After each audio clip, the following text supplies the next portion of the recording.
choqué de la réaction du Stade Rennais. Salut tout le monde, donc j'espère que vous allez bien. On va regarder une story de Mohamed Eni. Voilà, c'est de l'humour et après sa vidéo, je vous dirai mon avis. N'hésitez pas à mettre un pouce bleu et à vous abonner. Donc là, il est marqué incroyable. Kylian Mbappé entre en jeu sous les applaudissements du Roazhon Park. Incroyable, Rennes, PSG. Mbappé entre en jeu, ovationné par les supporters de Rennes. L'attaquant parisien a reçu un vibrant hommage au Roazhon Park de Rennes dimanche soir de la part des supporters bretons à son entrée sur la pelouse au cours du match de la défaite de son équipe. Ouais, il a failli gagner une deuxième Coupe du Monde, il était pas loin.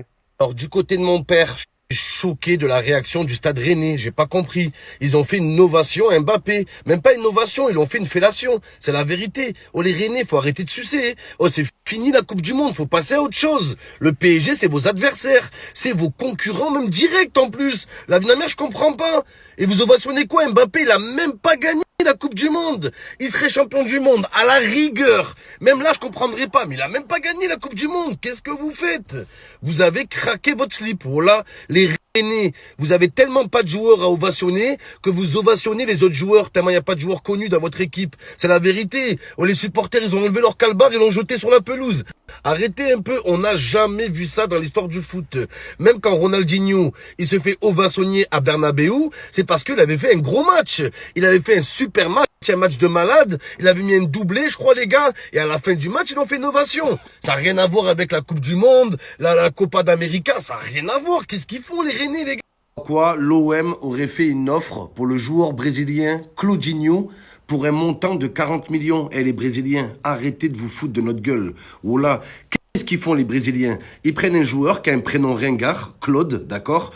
Claude, il vaut 40 euros. Tu rajoutes Igno, Claudinho, il vaut 40 millions. Oh là, les gars, ils font ça, les Brésiliens. Ils prennent des prénoms ringards, ils rajoutent Igno à la fin, et le joueur, il vaut 100 millions de plus. C'est la vérité, les gars. Regardez, t'as le prénom Claude. C'est un prénom de Clodo, les gars. Claude à la base, mais Claudinho, c'est cool, Claudinho. Pareil, t'as Adrien. En brésilien, c'est Adriano. Voilà, c'est classe, les gars. Ou alors, t'as Bertrand. Non, Bertrand, il n'y a rien à faire, Bertrand. Voilà. Bernard. Bernardinho, par exemple. Voilà, les gars. Bernardinho. Il vaut 100 millions en plus. Voilà. C'est un truc de fou. Le mec qui s'appelle Robin, ben au Brésil, c'est Robinho. Oh là, les gars, ben 100 millions en plus. Il rajoute Igno, eh ben ça vaut 100 millions en plus, le joueur. Oh là, les gars. Prénom, il passe mieux avec Igno à la fin. Regardez, Robert, les gars, c'est le pire des prénoms. Robert, c'est un prénom de bricoleur. Ben, en brésilien, c'est Roberinho. Ça passe bien, Roberinho. Norbert, pareil, Norbert. Norberinho, voilà. Norbert, c'est un prénom de concierge au collège à la base. Ben, en brésilien, ça passe bien. On dirait un maître nageur. Voilà, Norberinho, c'est mignon. Et même les Brésiliens, ils veulent même nous baiser en rajoutant le son à la fin. Le prénom, c'est Richard. En brésilien, c'est Richarlison. Voilà. À la base, c'est Richard le ringard et après, c'est Richard Lisson. Oh là, ça passe mieux en brésilien. Arrêtez de nous baiser hein, avec votre Claudinho, là. On n'en veut pas, Claudinho. Hein, déjà, c'est Claude. C'est Claude tout court, sur la vie de ma mère. Claudinho, ils m'ont dit. Après, ça marche pas avec les prénoms rebeux, les gars. Azizinho, par exemple, ça le fait pas. Quoique non, Mourad. Mourad, en brésilien, c'est Mourinho. Ça va, ça passe. Astro Playroom, le jeu gratuit sur PS5. Oui. T'as vu la télé, Zouzou? Wouhou. Elle veut pas se casser, elle est résistante, celle-là.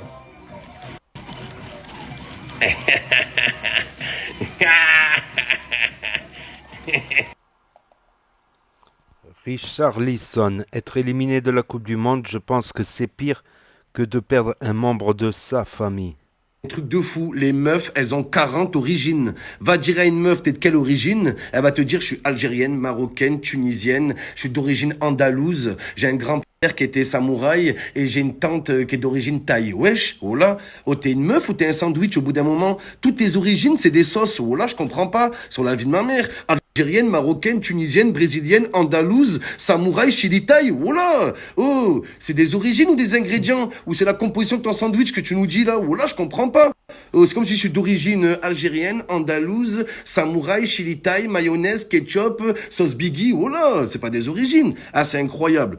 Et jamais une meuf te Dire, ah ouais, je suis d'origine italienne, c'est tout. Non, toujours compliqué. Italienne, somalienne, vietnamienne, mexicaine, colombienne, du côté de mon père et du côté de ma mère, je suis une chienne. Wesh, comment tu peux avoir 50 origines? Je comprends pas ces meufs-là. Wesh, ta daronne, elle a fait une partouze avec des Erasmus ou quoi? La vie de ma mère. Je comprends pas, c'est un truc. Toutes les stories des meufs, elles se ressemblent. Déjà, je sais pas pourquoi les meufs en story, elles aiment bien parler anglais. Voilà. Déjà qu'en France, personne te connaît. Je crois qu'en Angleterre, ils vont te calculer. En fait, je comprends pas. La meuf, elle est là en story. Hello guys. Quoi, hello guys? Dis bonjour comme tout le monde. Hello guys. Alors, je suis dans un certain mood aujourd'hui. Je vais vous parler de mon outfit. Quoi ton outfit? Ta grand-mère, le outfit qui goûte des frites. Voilà, c'est quoi un outfit, les gars? Voilà, parlez français. Après, la meuf, elle est là. Voilà, je vais vous parler de mon outfit aujourd'hui. Alors, mon t-shirt, il vient de chez Zara, ma casquette de chez Mango, mon string de chez Jennifer, mes fesses viennent de Turquie, mes tétés de Tunisie, ma bouche de Malaisie. Wesh, voilà. Elles font que ça de leur story. Coucou, vous êtes nombreux à me demander. On t'a rien demandé, grosse folle, et pas en français. L'OM aurait formulé une offre pour Claudinho qui évolue au Zénith de Saint-Pétersbourg. Le club russe attend 40 millions pour son milieu offensif. J'en suis sûr, il s'appelle Claude en vrai. Claude François. Là, je m'embrouille avec ma meuf, elle me dit va voir tes putes. Ok. Et oh les putes. J'arrive. Là, je m'embrouille avec ma meuf, elle me dit va voir tes putes. Tiens, si tu veux tirer une taf. Donc voilà, c'était la story de Mohamed Eni, les amis. Après, faut voir si c'est un vrai Brésilien, parce que comme on a vu à Marseille, il y a des Brésiliens qui sont pas si brésiliens que ça. Faut que tu vérifies que tu appelles le consulat brésilien tout de suite, là. Parce qu'on sait jamais, là, si c'est comme l'autre arnaque, là, c'est un faux Brésilien. Faut être sûr. En fait, il s'appelle Claude et ils lui ont donné la nationalité brésilienne, mais c'est un faux Brésilien, en fait. C'est un faux Brésilien, c'est un Guatemalais, tu vois, il vient du guacamole. Du guacamole, non, du Guatemala. Ma parole. À 40 millions, c'est quand même, ça fait. On rentre dans un gros transfert là, 40 millions, c'est pas rien. C'est pas rien, c'est pour mettre 40 millions, autant prendre un joueur un peu connu, tu vois. Voilà. Savoir qu'il y a des grands joueurs qui passent sous transaction à 20 millions, 40 000, 25 millions. Après des gros transferts, ouais, jusqu'à 100 millions, tu vois. Enfin, 40 millions, c'est un gros budget, je trouve. C'est un très très gros budget. Et faut pas se louper, là, je crois, pour Marseille, s'ils veulent viser le titre, la Champions League, le triplé, avec coupe, championnat, Champions League. Déjà, ça serait déjà récupérer la deuxième place à Lens. Bon, là, il n'y a que 3 ou 4 points d'écart, là, si je ne me trompe pas, au classement pour la deuxième place qualificative pour la Coupe du Monde. Voilà. Et les petites blagounettes de Mohamed Eni avec ses jeux de mots. Il est surtout connu pour ça, pour ses jeux de mots. Tu vois, dans l'humour footballistique intrinsèque. Voilà, tout simplement. Donc, n'hésitez pas à me dire ce que vous en pensez dans les commentaires, à mettre un pouce bleu, à vous abonner, à cliquer sur la cloche. Et je vous dis à très bientôt les amis les potos pour de nouvelles vidéos. Merci d'avoir regardé. Tchuss, à plus.